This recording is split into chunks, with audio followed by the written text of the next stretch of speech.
So if you watch the overview and you're thinking, maybe adjustment of status is the right option for us, then I'm glad to have you here, and let's go into more detail about who actually qualifies to do adjustment of status and which other couples would have to do a different option.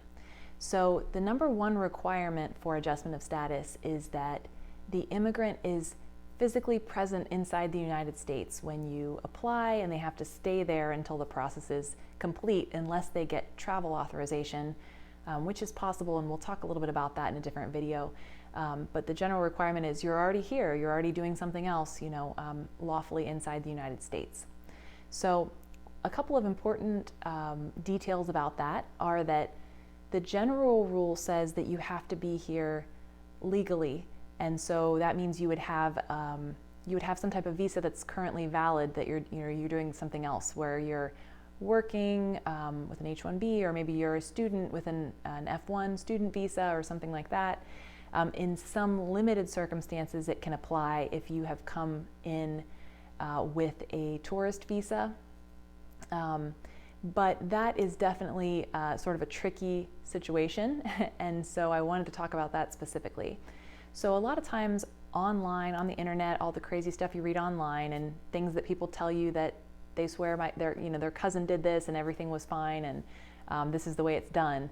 Sometimes people will recommend that people who have a tourist visa travel into the United States and then get married and adjust their status.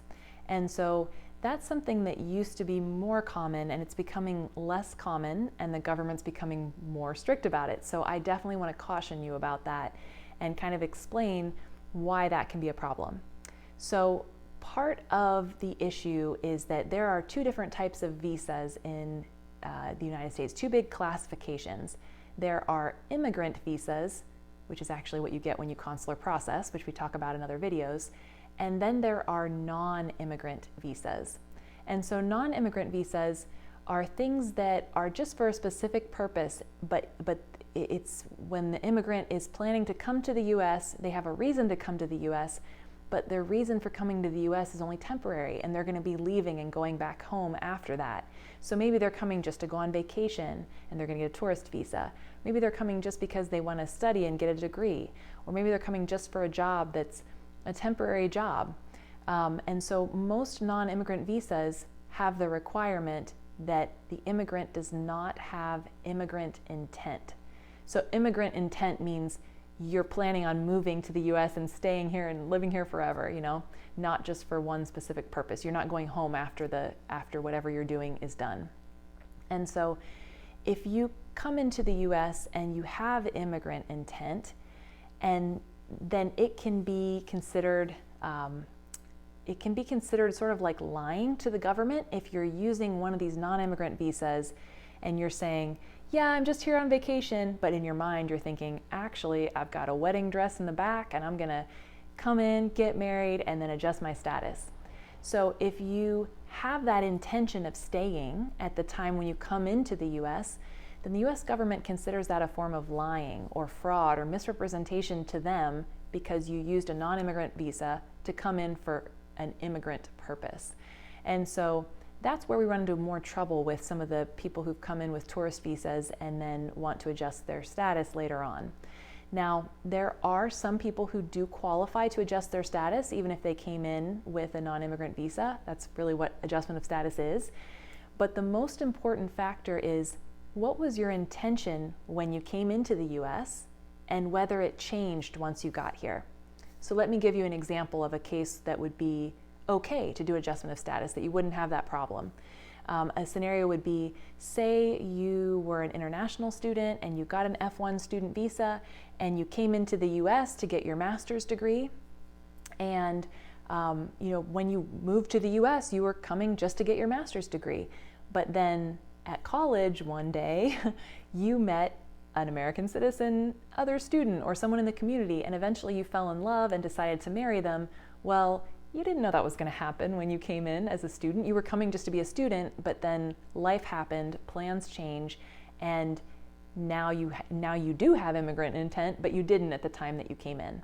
So that would be okay, and that would be an example of where it would be appropriate to use adjustment of status.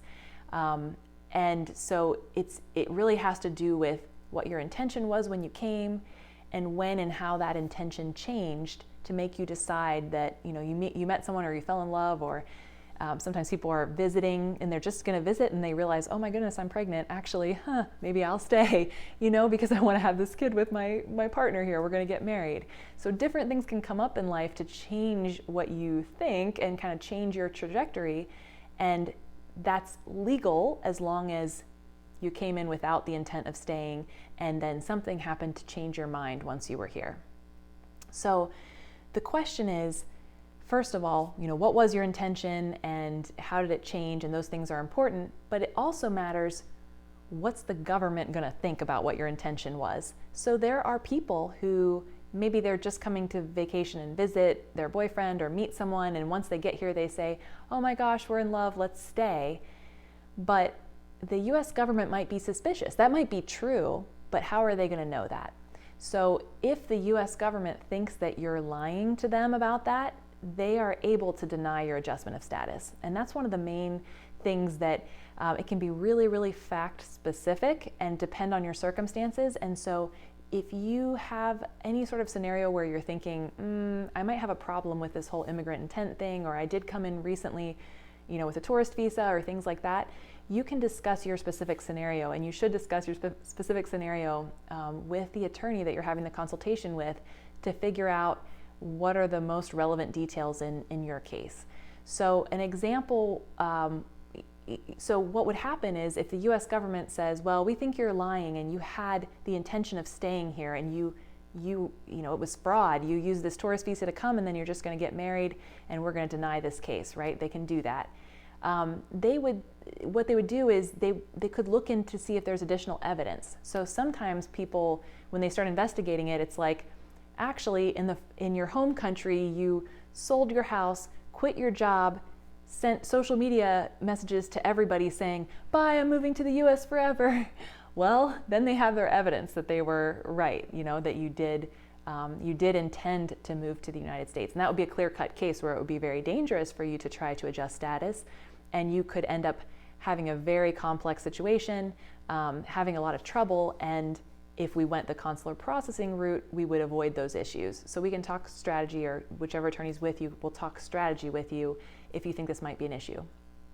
It is really important to understand that the US government does not have to find the smoking gun. It's not like, a criminal case where they have to prove that you did it or that you intended. Sometimes they just say, yeah, we don't have proof, but this was kind of suspicious timing, and so we just don't believe you, and we're going to deny this, and we're going to say you were lying and make you get a waiver to overcome that. And it can really make your life miserable if that happens. So we will use our professional judgment and let you know how risky your case is if you're trying to adjust status, and that there are potential issues there. So sometimes it's not risky, sometimes it is risky, and we can give you a good ballpark of where that is for you. But so that's one of the main eligibility issues that we see with people who are considering adjustment of status. There is something that you may have seen online called the 30, 60, 90-day rule. And it's actually something that advice, most of the advice you'll find about that online is actually outdated. That was previously sort of a rule of thumb, never really a rule or a law, but a rule of thumb where if you tried to adjust your status, the US government would say, if you do something like get married or try to change your status, try to start applying for things, you show indications of any kind of activity like that within 30 days of coming into the US, we're going to assume you were lying to us about your intention when you came. And if it was like 60 days, it could go either way. But if it's more than 90 days, we're going to assume that it's probably fine. That was kind of the rule of thumb that they used. Sometimes people would give you advice online and they'd say things like, well, just come in with a tourist visa and stay at least 90 days and then you're fine to adjust your status. And maybe that was true previously. However, recent political changes in the US, administrative changes in the US have actually changed that. They took out references, they took out the rule altogether. It doesn't exist in the place where it used to exist within the government employee handbook. And they've specifically said, That's not a rule, and we don't have to follow it. And we have found that they've been much more inquisitive. They've really looked into a lot of cases in a lot more detail to figure out sort of whether the immigrant had, what intention they had. And so it's gotten much more risky to try to kind of play that game. So we always want to give you the most accurate advice and be careful with your, valuable life and your future together. So we generally recommend against that, but we can, if you have come to visit and honestly changed your mind once you got here, we can assess your risk factors about applying and just talk about your specific scenario and figure out, try to help you come to a decision about whether adjustment's the right option for you or not, considering all of those things. But so anyway, that was kind of a long intro to the first eligibility requirement, which was that you entered the U.S. and you're physically present in the U.S. And that if you came in with a visa, that you didn't have immigrant intent when you came. So other requirements are going to be that you have what's called a current priority date. So if you are married to a U.S. citizen or you're engaged to a U.S. citizen, you're planning on getting married and adjusting status, that part of this eligibility situation doesn't really apply to you. You don't have to worry about it. But if you're married to a green card holder who's going to petition for you, that actually will make the case much more complicated, because spouses of green card holders don't automatically get to do their cases right away. There's actually an annual limit on the total number of spouses of green card holders that can also become green card holders. And depending on just where the lines are, there's a way to look up the line, and your attorney can show you how to do that.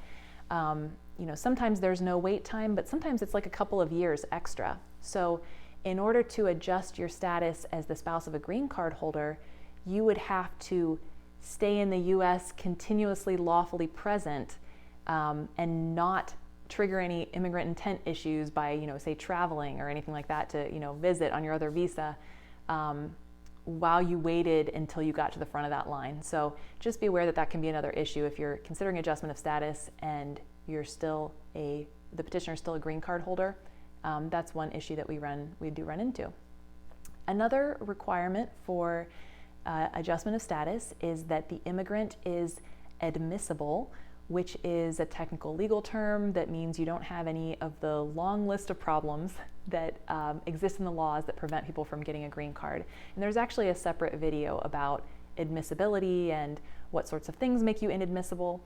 And we've also included the grounds of inadmissibility, or the problems are included in your screening tool. So those would apply to any of the marriage-based or even non-marriage-based immigration options in the U.S. all require you to be admissible, and depending on the problem you have, there can be different ways to solve that. So those are the main requirements for adjustment. You also are going to have to be prepared in most cases to stay put in the U.S., not leaving to travel internationally for, we would say, at least 3 to 5 months after you file. So when you file the application for adjustment, you're filing multiple things at the same time. You can file multiple forms at the same time. And some of the forms, the optional forms you can file, are for temporary work authorization and temporary travel authorization, so that you don't get stuck in the U.S. The problem is it takes at least 90 days to actually get that. So for most people, it's going to be important, if they're going to adjust their status, that they're prepared to stay here for 3 to 5 months. I say 3 to 5 because supposedly it takes 90 days to get those things, but sometimes the government gets backed up and there's not much you can do other than make a complaint that it hasn't arrived yet, so you can't really force them to give it to you faster. So sometimes we do see that the waits for work permits and travel authorization stretch out a couple of months past that 90-day time frame. So this is really only an issue for people who maybe travel a ton for work. If you're in and out internationally all the time, this might not be a good option for you. I do want to mention there are sometimes ways to get emergency travel permits if you file your adjustment and then you have a family tragedy abroad or something really serious. And I really hope that you're not in this situation, but sometimes this has happened with clients we've had. Something really urgent happens, someone becomes ill or something like that. There can be sneaky lawyer workaround ways to get emergency travel permits issued, but you can't really depend on that, and they won't give it to you for things like vacations or business trips or other things like that. In general, people have to wait the 3 to 5 months approximately. So that's another requirement for adjustment of status. So hopefully that gives you a good overview of who qualifies to actually do this, and whether you might be one of those people. And you can talk about all the details with your lawyer at the consultation.